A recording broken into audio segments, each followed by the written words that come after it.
In today's video, we're going to be discussing all the latest NHL trade rumors, including updates on Karlsson. We're talking about Artemi Panarin, Justin Faulk, as well as Colton Parayko and more. And that's coming up next.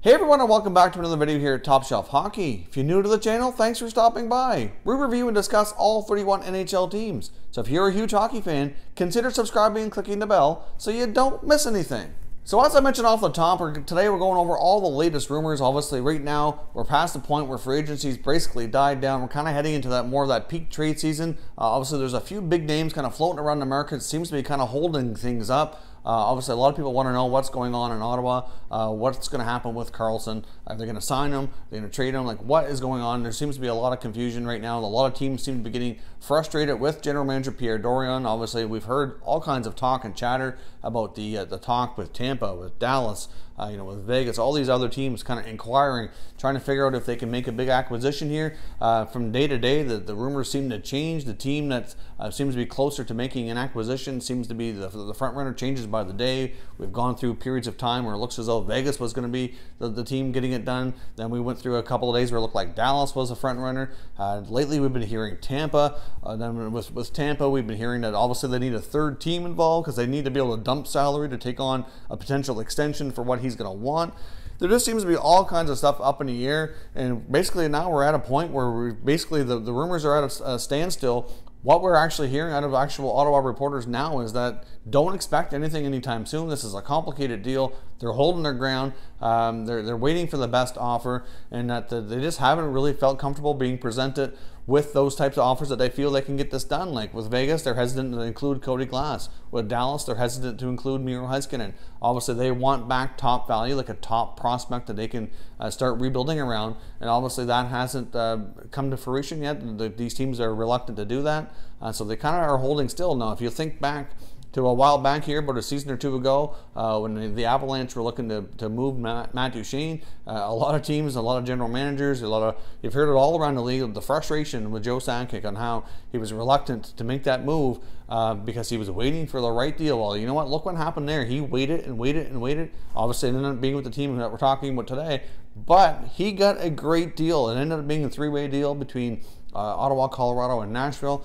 And he really did extremely well, so it can show that patience is key here. Now, the only key difference there is that Duchene had a little bit more time left on his contract. So I guess we'll see. There's no rush to get this done. At this point in time, it does look as though Tampa would still be the front runner to make a deal if something like that should go down. But they do need to shed some salary. The only problem is a lot of the players that they would probably like to move have no trade clauses. So there's a lot of complicated pieces and moving parts in this deal. We've heard maybe Callahan going back to the Rangers. We've heard maybe Alex Killorn or Tyler Johnson being involved along with some prospects. If Tampa's going to get it done, Sergachev would almost certainly have to be in there. You could throw in Sergachev. You might have another prospect, a first-round pick. But likely at least one roster player, at least one, has to be involved to make the numbers work from the salary perspective. But the problem is a lot of the guys, they would probably prefer to be in that deal, have no trade clauses, or they need a third team involved because they're not necessarily players that Ottawa would want in return as well. So it's a very complicated deal. The rumors seem to be changing by the day, by the minute here. So we don't really have a whole lot new, except that it seems like right now everything's kind of at a standstill. I'll warn you as well, depending on where you find your rumors. For me, I get a lot of stuff through Twitter, but I try to follow verified accounts. There is a few websites as well that are trusted sources that I get the information from. But there is a few Twitter accounts that are basically frauds, in my opinion, that they're not actual insiders. They're not people who have NHL connections. They're just people who like to spread vicious lies and get fan bases all riled up and going. So be very careful what you listen to. I try to be very careful with what I report and what I talk about here. I don't try to present anything to you unless it comes from a source that I feel is trusted and reliable. And of course, sometimes with rumors, some of these people feel like they can get away with this just because, well, rumors are just that. They're just rumors until they come to be. And we've even seen cases in this particular deal where trusted sources even thought they had it right and it turned out to be wrong. So you can't help but wonder what's going on here. So just be careful with what you read out there. There's not always you know, a reliable source behind the rumor. And right now, like, could their deal, we could see a deal go down here just about any time. It could be today, it could be tomorrow, it could be next week, it could be next month, it could be into the season. Some people seem to think that this needs to get done and needs to get done right away. I don't agree with that at all. They need to take their time with this, make sure they get it right. And you just never know. I mean, I know for Senators fans, they're kind of hoping that this drags out longer and maybe we'll be lucky and see a change in ownership and things will change. Obviously, that might be wishful thinking, might be a dream, but it's a dream Senators fans have nonetheless, because until there's a change in ownership, I don't believe that things are going to really be able to get a whole lot better with this club. I mean, obviously, they do have a lot of young players they can build around, but they need to start getting some things right here. They've just had a lot of failures and a lot of bad things happen to this team in the past year. In order to move forward, I think they need an owner who can properly support the team from a financial perspective and really move things forward here. But we'll see what happens. But this deal could drag on for many days, weeks, months, and it may not get done. We may go into the season with no trade at all. So that's where things stand with that as of right now. Now, the other big name that has been making its way through the rumor mill as Columbus Blue Jackets star forward Artemi Panarin. Now, this all came to be a while back before heading into the. This all kind of came to light here heading into the July 1 free agent period, where the Blue Jackets were starting to begin negotiations with Panarin on an extension, because he's going into the final year of his contract as well. And it looks as though Panarin's and his agent basically informed the Blue Jackets that at this point in time, we're not ready or prepared to sign an extension. Now, since then, there's been lots of rumors floating around that he may not be interested in staying in Columbus long term. You know, they said, I guess, word from his agent basically said if it was a shorter term extension, 1 or 2 years, that maybe they'd consider that, but they're not ready to commit to 7 or 8 years additional to this coming year with the Blue Jackets at this time. I don't think it's anything necessarily personal. I don't think it has anything to do with how he's been treated or the coaching staff. He appears to be happy and like everybody involved in that team. I don't think it's anything like that, but for some reason it seems as though Panarin seems to be more interested in playing in a bigger market. Maybe he doesn't have confidence in their long-term ability to win. That's just me saying speculation there. I don't know, but that could have something to do with it for sure.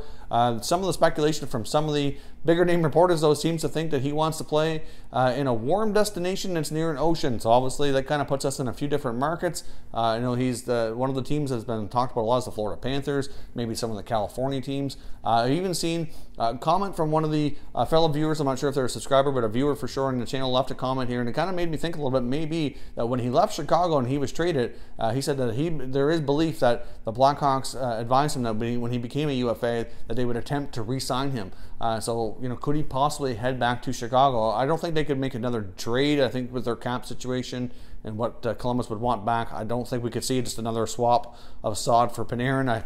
I think that's already gone down once. That's not going to happen again, unfortunately. There's no way Columbus is going to send him back to Chicago for Saad. So I don't know if that would really work, but it could work as a free agent. But it doesn't. Then again, all the other speculation I've seen doesn't really indicate that he'd want to go back to Chicago. But I guess in his mind, he wants to play in a bigger market is what it appears to be the speculation. So with all that said, the Blue Jackets have kind of entertaining offers for this player. Now, the problem is that teams, there's all kinds of interest. There's no shortage in interest whatsoever. All kinds of teams would be very interested in acquiring Panarin, but if they can't get an extension done, they're not going to be willing to pay a whole heck of a lot for his services. That's for sure. They're not going to want a rental player, give up a whole boatload of assets, and then only to have him for this season, and that's it. So obviously, they're kind of in a situation like the Ottawa deals that an extension would have to be worked out in order to have the acquiring team really pay a pretty good price for him, and that seems to be kind of where things are at. Obviously, I've heard many teams inquire, more so the Blue Jackets, putting the word out that they're willing to entertain offers, and they've gone to talk to different teams.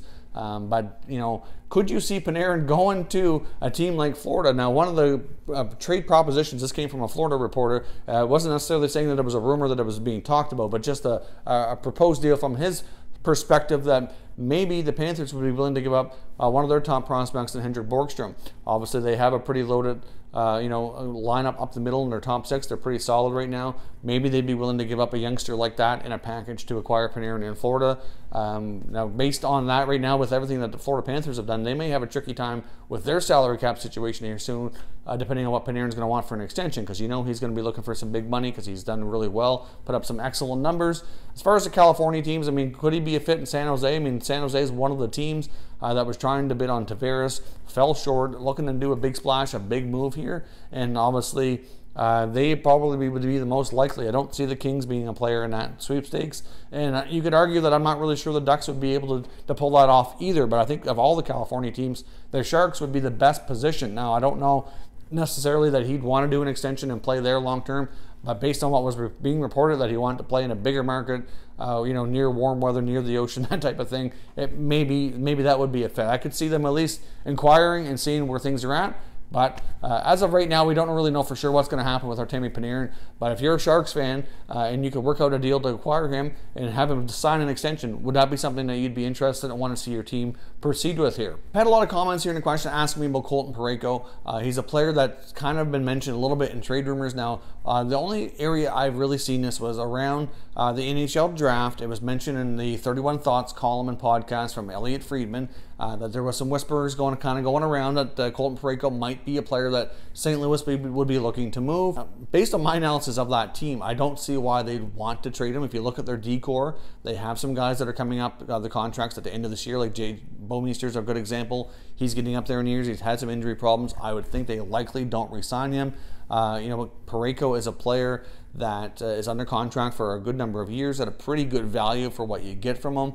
I don't really see them making sense to me that why they'd want to trade him unless they really felt they could make another upgrade in another area. Now, of course, that speculation kind of started too before the Ryan O'Reilly trade happened. Obviously, that deal went down. He was not included, not involved, so that's good for them. But for me, I basically brought up Colton Parayko today just to kind of dismiss the rumors that I don't think he's going anywhere myself. There was some rumors going around the draft, but they were not basically solid enough that I didn't bother mentioning or talking about it here on the channel. But based on what Elliot Friedman was saying, is just some whispers going around and maybe some teams that inquired, and if the right price had come along, maybe he would have been included. It was speculated they were interested in Tavares if they were able to get in on that during free agency.